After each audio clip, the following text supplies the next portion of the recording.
Welcome to another edition of Less Kevin, More Tech from UTECit.com. UTECit.com. And today we are excited to bring a guest, and I think it's sort of timely when we look outside and it's, 200 degrees below zero or something like that. It's very timely to talk about an important subject like this. Before we get into this, we'd like to introduce you to our guest, Sarah Paspal-Jasinski. Did I say it right? Sarah Paspal-Jasinski. That too. We call her a lot of things, and this is going to be how exciting this is going to be. Sarah, tell us a little bit about yourself, but before we get into that, we should introduce us that she grew up on Dixon Champaign, shouldn't we? Yep. I just went there. I can't help myself. In Lincoln Park. That's in Lincoln Park, so any of my downriver friends, you know what I'm talking about. Yep, absolutely. Lesson. You were chatting earlier. We were talking about the old days growing up there. How'd you get from there to where you are today? Yeah. Hey, thanks for having me. You guys are a fun group. I start from there to here, going through high school, going through Wayne State. Yeah, love Detroit, my Detroit roots. Got my master's at Walsh College. None of that really matters other than I was a stay-at-home mom for years and doing all these fundraisers. So that word is such a farce. So for my stay-at-home mom friends out there, love you dearly. It's the hardest job I ever had. Doing the church fundraiser and the school fundraiser, it's like, I have a passion for this, event planning and fundraising. I'm going to start looking for a job. So my first job was at the University of Michigan, supporting scholarship support. Great job. Over 720 gift officers. They didn't need me, right? So I was placed where I was needed. I worked for the American Red Cross for a while, Human Services. So love our Red Cross right now and all the work that they're doing, for the California wildfires. And then, like all of us, you've got that LinkedIn profile and people are plucking you. So was so pleased at the day that they did reach out to me for the Shelter Association. So a chance to support human services and the most vulnerable population is really, really rewarding. So, I can't believe I've been here 7 years in December. Yeah, there's just so much work to be done. I don't think it's typical for a development director to be at one organization for so long. They usually start to get the itch after like 3 years, maybe 5 max. But there's always some kind of new initiative or some new program that I'm always excited to talk to people about. Wow. And, rally the community together. Yeah. Well, Kevin mentioned this time of year. Very, it's a definite need. So can you talk about or give us a flavor of the organization? What's your mission? And how you participate and how you're growing your mission. Thank you for asking. So our mission is ending homelessness one person at a time. So really our whole goal is to help you improve your health and housing incomes. So everything that we do supports that work. I don't know if you're familiar with how many people are experiencing homelessness in the community, but anywhere from 3,000 to 3,500. 1,700 of those are single adults, and we will support about 1,300 single adults this year. And that's just Washtenaw County? That's for all of Washtenaw County, yeah.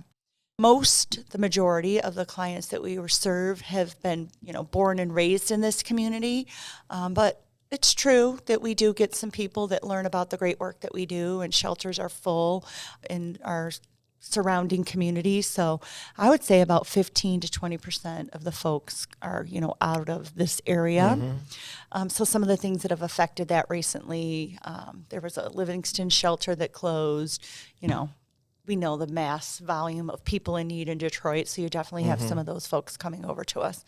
But as Kevin mentioned, this is a key time of the year. I mean, we've got warming centers all day long today.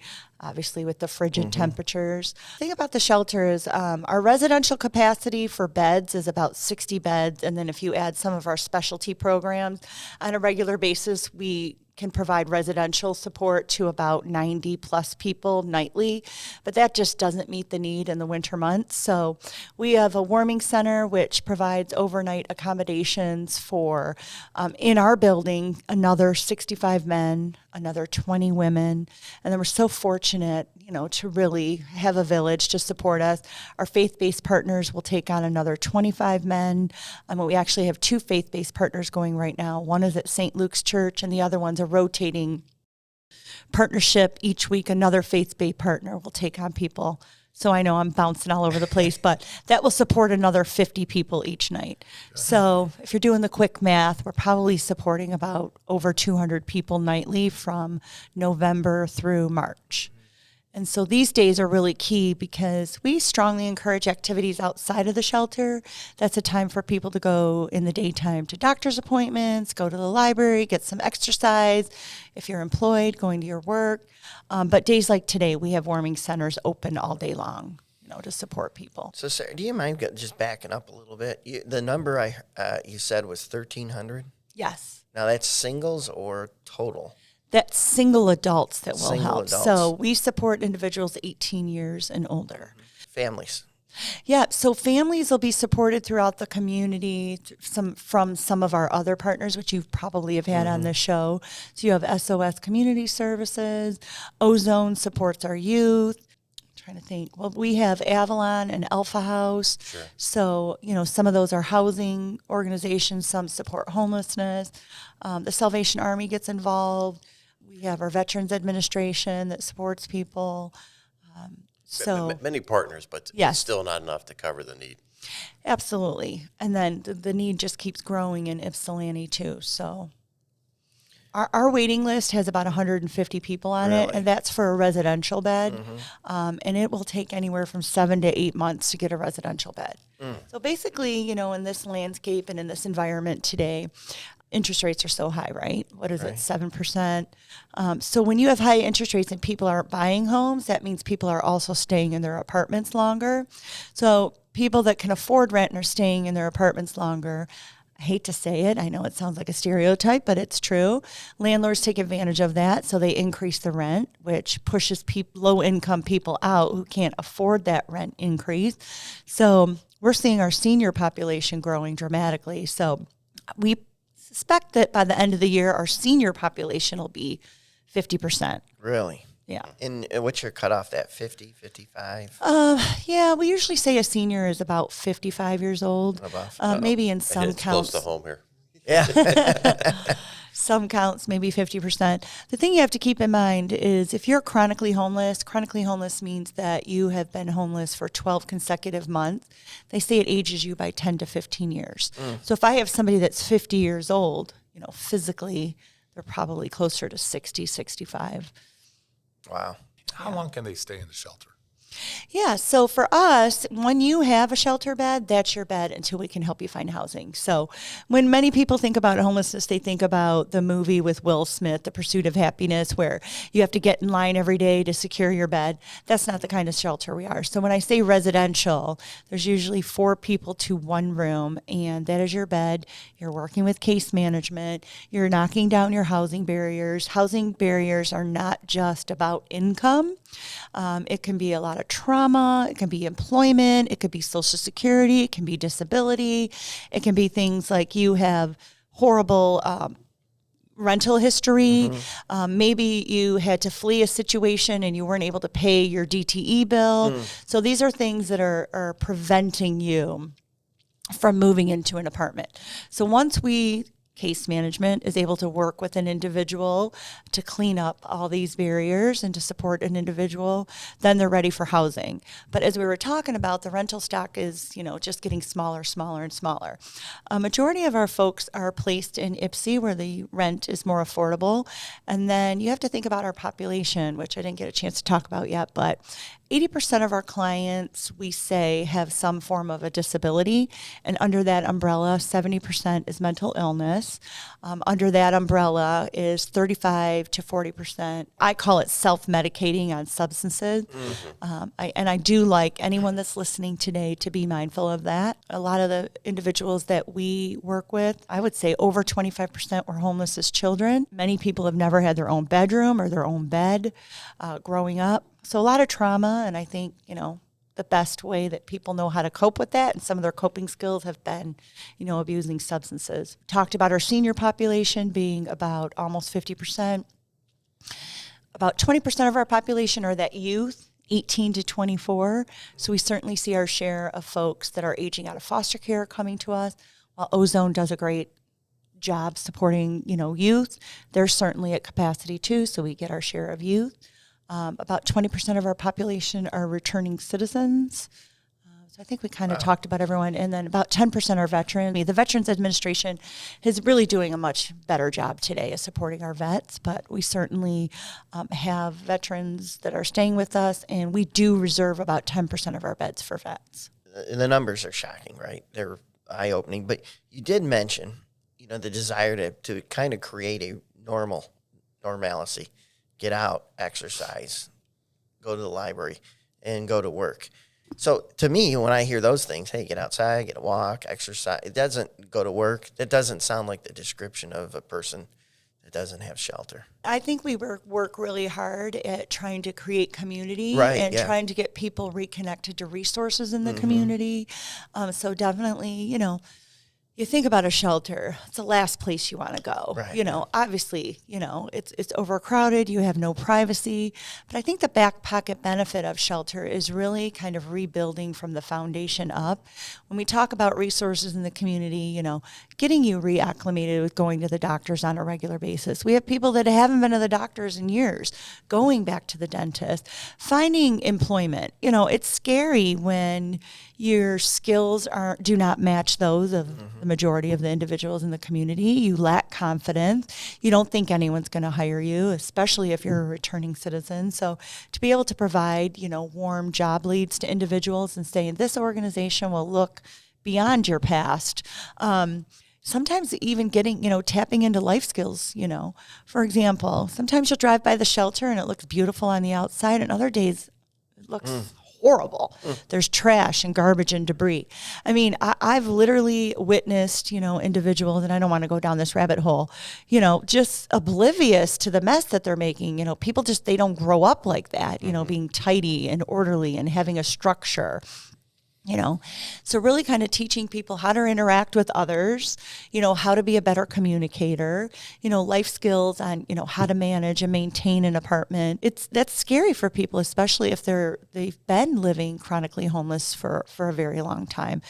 Having that structure and that responsibility are things that people don't think that they can really manage. So teaching them those skills that you can obtain this, American dream, and you can sustain this lifestyle. It's just coaching, isn't it? It's a ton of coaching, and credit to your staff and all the people there that continue to have the energy to do that and fight that battle every day. It isn't easy, so thank you. And kudos to the staff. Amen to that. When we were experiencing COVID, we had to, social distance and isolate and, beg, borrowing, and stealing for any organization to provide us with an extra space. And, a lot of our folks ended up in hotel rooms, but that was a beautiful call.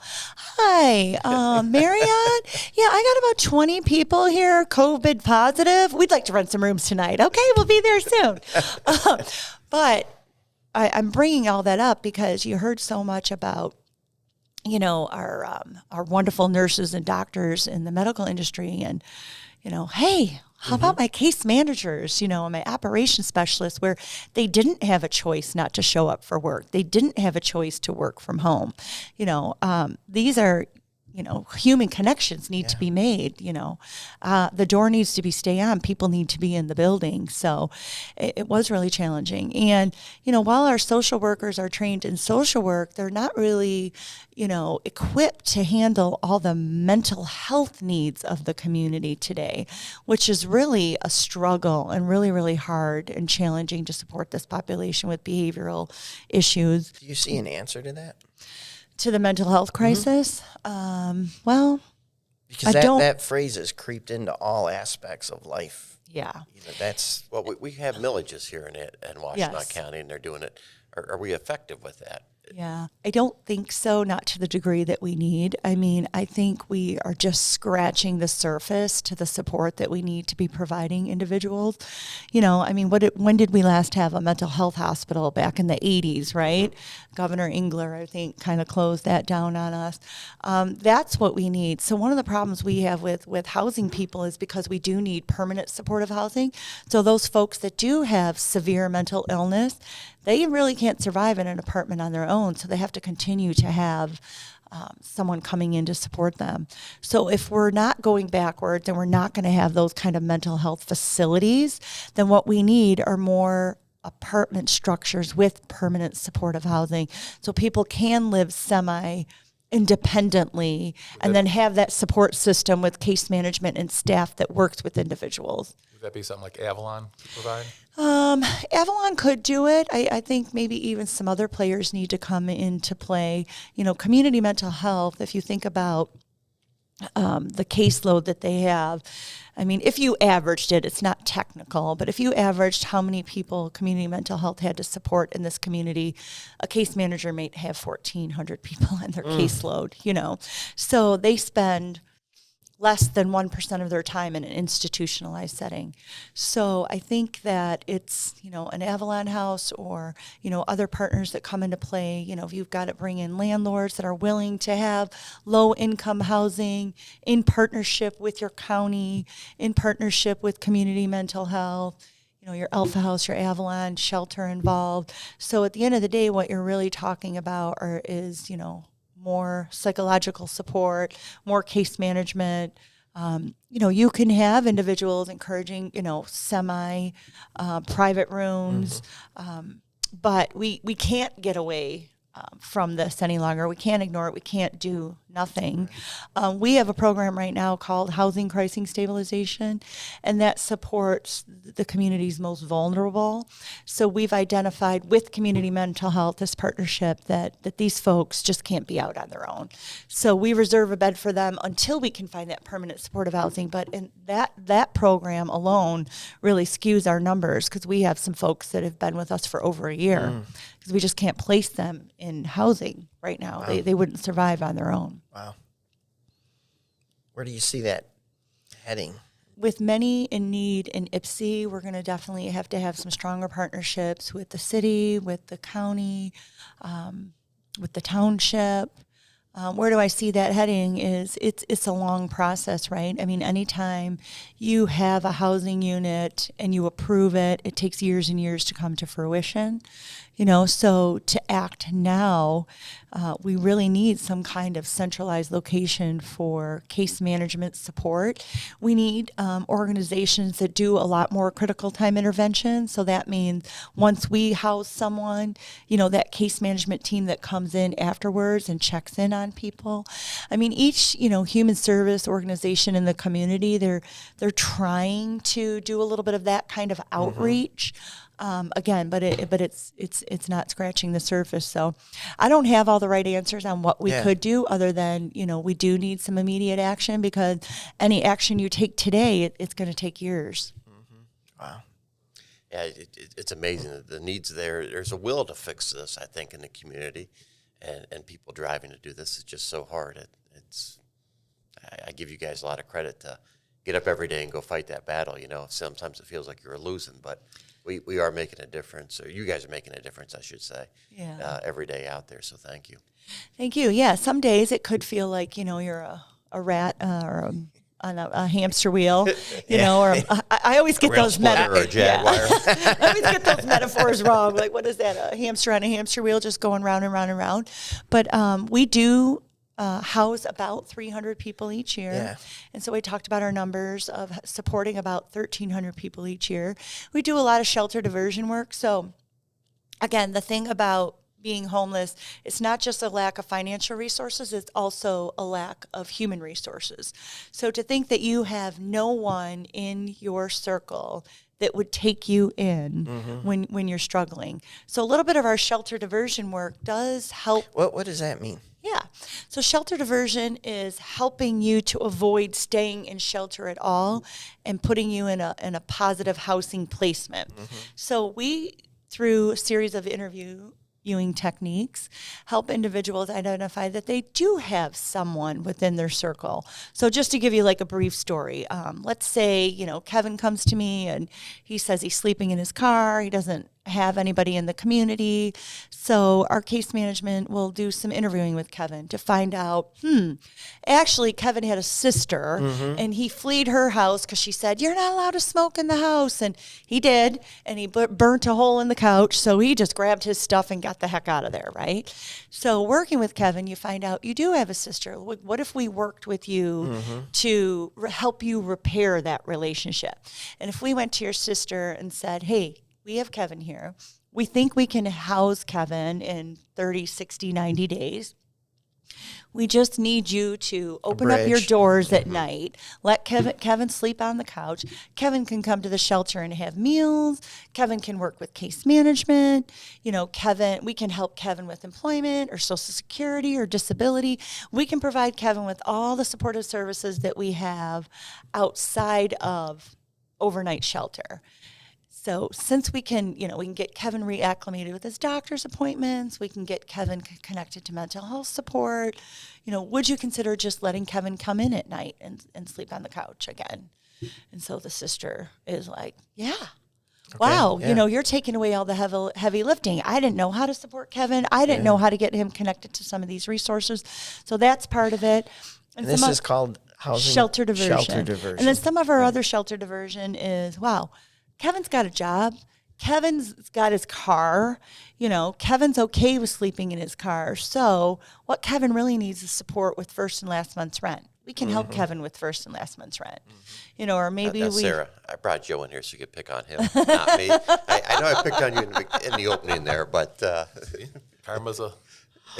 All right, well, how about Joe? Joe actually came here from Kentucky for a job. There you go. I like it. Joe lost his job, economic downturn. He got let go. Joe loved golfing so much, and Joe loved socializing so much that he was such a horrible saver. He had no money. All Joe wants to do is go back to Kentucky because his family has a house that can support him, and we've confirmed with the family members that they would take Joe back in. All Joe needs is transportation back to Kentucky.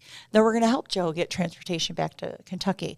The highest expense we ever had was helping a gentleman go back to Kosovo, because he had family. So it is important that I mention that we do confirm. So it's not like we're just going to give you a ticket and say, go be homeless in another community. And Joe goes to Kentucky, hits the lottery, and then he lets Kevin get out of his car. That's right. So this is all part of your budget, right? Yeah, that's part of some of the work that we do. So we have, partnerships again throughout the community that support those kind of initiatives and those kinds of dollars. Yeah. Sarah, you said 7 years. So you were engaged, involved, and we're getting a real flavor for your personality, based upon your history. But COVID occurred in 2020. Was your world different prior than it is after, or are we just continuing a trend? Yeah, I think definitely COVID has a huge impact on our operations because you never really got a chance to catch up. So for all those folks that were pushed into homelessness and pushed, because they couldn't work, because businesses were closed down, it pushed more people into homelessness. And it really, like I mentioned, it really changed the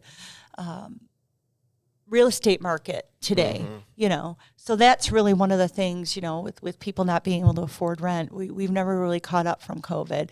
And then really COVID brought to the forefront many, the health acuity of a lot of our guests. So that's something that's really, really rising, People are sicker today and those health needs need to be addressed, and which prevent a lot of people from working. So, yeah, I don't think that we really ever quite played catch up. I will say the community was very generous during that time with funding, and we needed that funding at the time because we were hoteling, so many folks. And then, really when people started to get back to work, we saw our funding really drop. People were very generous in those previous years, and there's so many wonderful, fabulous nonprofits in this community, So we have a lot of funders that, they like to spread the love and giving a little bit to each of the charities, and then you have some that are really, really passionate, about the work that we do. Think about the work that we do as we're constantly evolving to meet the needs of the community. One of the programs that we started before COVID started, which has been going strong, is our medical recuperative care program. So individuals that are going into the hospital, just like all of us here, heart attack, strokes, diabetes, amputation, the hospital system pushes us out way too soon, right? So we're going home to loving family members that are taking care of us. But if you're experiencing homelessness, you'd be recuperating right on the streets. So what ends up happening, that person might be on the streets for 3 or 4 days, and then they're going back into the hospital system. Well, not to get into the weeds about how insurance works and not to misquote any of it, but basically you and the hospital system and the insurance providers, they have a designated amount of days that they're going to support someone. So if that individual comes back outside of those days, the hospital ends up getting hit with that bill. So the hospital's got to take that individual back in that they pushed out too early. And now that their expenses are going to be about $2,500 to $3,000 a day just to take care of that individual. So we created this step-down medical facility where the hospital will triage these individuals or make referrals to us. We will bring that person in. Sometimes it's really just an opportunity to rest and heal, so we'll give that space to people to rest and heal. Some nursing support will come in. We have medical oversight through Packard Health. So we continue to give that person the time they need to recuperate. It's kind of respite care. And then we never want that individual to go right back out on the street. So Where do you do that at? So we currently are operating this program in a hotel model and supporting 12 individuals at a time. We're working to expand this program and purchase our own standalone facility.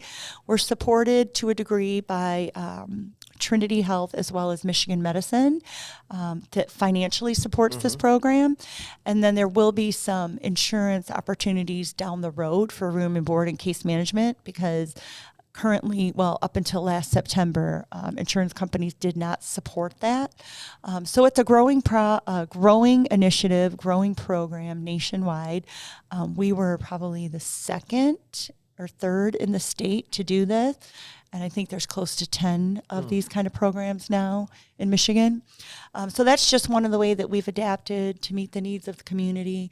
We brought on, we talked about mental illness. A couple years ago, we did a campaign to bring on a mental health coordinator. So the mental health coordinator not only helps our most vulnerable clients at the shelter, but also is really that support function to our staff. Because we talked earlier about, many of our social workers have some training in mental health, but they're not as skilled as our mental health coordinator to help, with on-site de-escalation and support.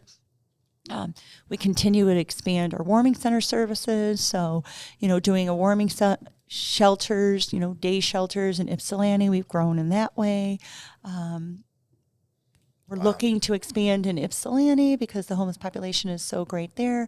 So this Ypsilanti expansion is one that is so worth talking about right now because this is going to be one of those efforts where this is not a shelter association of Washtenaw counties, burden, and for lack of better words, burden, because we'd love to do the work. We know we can do the work.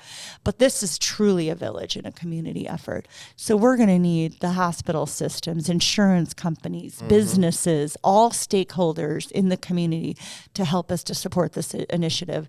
When the Delanus Center was built over 20 years ago, that's the kind of community effort it took to build that building, and we're going to need to replicate that if we're going to be doing some shelter expansion. What we love about that is the need is there. We have the history and trust to do this great work, and so many people are suffering. So we one of the reasons why the Delana Center works and is so great is because we are in the downtown area. And that's really unheard of when you think about homeless shelters. But people have access to services that they can walk to. You know, people can walk by our building and learn about us and discover about us and come inside. Same thing in Ypsi. We need to have a shelter that is located near services so that people can continue to live, not just survive, but thrive in the community that they were born and raised in. So we want them to be able to have those kind of access to those supportive services in that community as well. All right, Sarah. So we got some breaking news here. I just got a text. We like to say at UTEC, every village needs a Joe, and we're going to raise some money to do the stuff that you want to do here. So we have a golf outing coming up in June, right? Yeah. To support this. And UTEC is going to put a Joe out there on, I think, hole number 8's the par 3, about 160 yards in. And we're going to bring him up from the Briar Patch, from the coal mines of Kentucky. We're going to let him sit out there and swing his 6-iron for all the groups that come through. So if when they sign up for the golf outing and announce that they want Joe, we'll have him sit up there and hit tee shots. Yeah, I could do You that. up for that? Yeah. Perfect. So UTEC's going to sponsor that. We'll get our good friends at Golden Limo to chip in because Sean's a big supporter of this stuff. And we'll have Joe out there swinging for all those foursomes. Love it. I'll hire a pro. I love it. The golf outing is our biggest fundraiser of the year. This will be, I think, our 15th year doing it at Barton Hills Country Club. It's on a Monday night. June 23rd. What I love about this is that it is a 9-hole scramble, so it takes a little bit of the pressure off. It provides people with an opportunity that don't normally get a chance to golf at Barton Hills, to see the beautiful course there. I think it's really a great community event, so you're going to see a lot of people that support the community coming together, building camaraderie. And I do have to say, for all those listening, I'm not a golf outer, I'm definitely not going. You must come. It's also a dinner reception, networking opportunity, and really a celebration of service. So the food is great. The company is great. It's for a great cause. Who's going to be the keynote speaker? Last year at Darren McCarty. Yeah, you know what? We don't have it yet. If you see here on my little flyer, to be determined. So for anyone listening out there. Can we get Joe Green off of the 6th hole? Yeah. If Maybe I could do that instead. We want Joe. We would love some people to consider being our guest speaker. As Joe mentioned, last year we had Darren McCarty. The year before that, we had John Beeline. We've had John Bacon. We really just want someone, that is compassionate about serving the less fortunate, someone that is charismatic, someone that is a good storyteller. So you don't have to be a John Beeline, or you don't really have to be, a Darren McCarty. We would love to get Mike Tirico, if you're listening, Mike, please. We can make that happen. Well, great. Have a chat with Mike. Mike and Debbie are great. They're great supporters of the community. So I am letting you off the hook, Mike. I know you're well sought after in this community. But yeah, so that guest speaker, that it's a good storyteller. The event is a lot of fun. It starts, registration at 2:30 for those golfers. But if you just want to come at dinner time, it's pretty much from 5:30 to 8. We have a lot of different auction items. I like the fact that it's 9 holes, for those, that don't golf. Yeah. It's a fun It's event. achievable. Yeah, you just get out there and you just go, and you still got a day to your work, and still get home to your family. Yeah, it goes so all fast. that. So Yeah. March, we got our March Madness. She'll be here, so maybe we do a practice run with us. We set Joe up there on the opposite shot and the thing, let him hit golf balls all day, see if we wear him out. But no, we pick on Joe because we love him, but he's been a great advocate of us to get work with you guys, and he's got a lot of a big heart here in the nonprofits in our area and works closely with all of them. So thanks for taking the shots, Joe. Yeah, and thank you for committing. Thank you so much for committing to a sponsorship. We have a lot of sponsorship opportunities available. If people want to check us out at washtenaw.shelter.org, we would love to have you join us this year. Mm-hmm. Excellent. Well, Kev, do you got a question? Another question to ask I'm going to let Joe ask a question. Joe, you asked the final We'll give him a question. shot. We're getting the microphone. See, I thought you were going to put me out on the hole there, and they're going to take shots at me. I was just going to stand there and No. duck 'em. Like a dunk tank? Yeah, like a dunk tank. Golfing right. dunk tank? Yeah. I didn't have you be swinging at me. Yeah, no, we'll have that So swing of yours. I got a chance to hit some refined. other people. Yeah. Okay. Yeah. Well, I just thank you for what you do in the community. You've been great to work with, and staff has been fantastic. So anything you need from us, just let us know. I Happy to appreciate help. that. Yeah, if anything, if I can do anything at all, I think later on you guys are going to share some of our social media handled. People are always like, how can I get involved? Or people are like, oh, I don't make enough money, or I don't have, the time. I think, that whole saying of time, talent, and treasure, there's something for everybody at the shelter, whether you want to volunteer, whether you want to just like us on social media, whether you maybe can come out and take a tour. One thing that we're doing a lot of are small party venues where people really just open up their home and give us an opportunity to talk about the shelter, to educate people in that way. Businesses can open up their business and let us come in and do a coffee chat or, a pizza lunch, just to talk about who we are and what we do. We have committees, we have boards to serve on. Volunteering can be very, very, on a regular basis or kind of a one-hit wonder. Coming up in April, we do, these breakfast clubs. It's one of my favorite things to participate in. So Food Gatherers is a great partner. They serve lunch and dinner, but they don't serve breakfast. So you'll find, clients stuffing like food in their pockets so they have something to eat for breakfast, because St. Andrews is doing a nice, breakfast in the community. But for those that aren't mobile, they're hungry. So Breakfast Club is, bring 5, 4, 6, 10 of your coworkers and actually bring the meal. You can bring toast and peanut butter, and you can bring oatmeal, you can bring bagels. Some people bring in, egg bakes and French toast and, whatever it is, yogurt, fruit, whatever you want to bring, Excellent. But the atmosphere is so nice and calming. The clients are really grateful to be able to stay in the building in the morning to have breakfast.